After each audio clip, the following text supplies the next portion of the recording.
ముందుగా జవహర్ బాబు గారు ఆరోగ్య పరిస్థితి ఎలా ఉందని అడిగారు. వైద్యం సరైన వైద్య విధానాలు జరుగుతున్నాయి లేదని దాని గురించి మాట్లాడాం.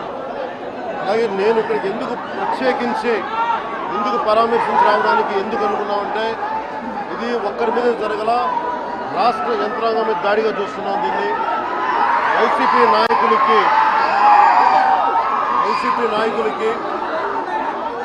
11 సీట్లు ప్రజలు పరిమితం చేసినా కానీ ఇంకా అహంకారం చావాలా. మీ అహంకారం తగ్గే వరకు నేను మిమ్మల్ని వదలను. మీరు ఇష్టానికి మాట్లాడిన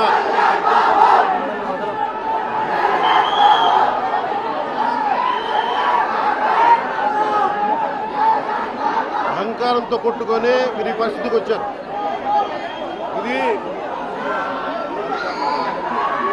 ఈ వ్యక్తి మీదే కాదు, గత గాలివీడు మండలం సంబంధించి గతంలో కూడా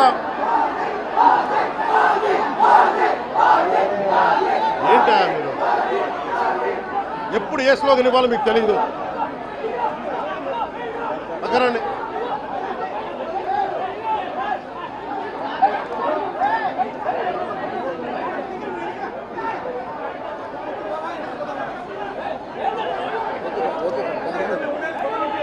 జల్లా సుదర్శన్ రెడ్డి గారు అనే వ్యక్తి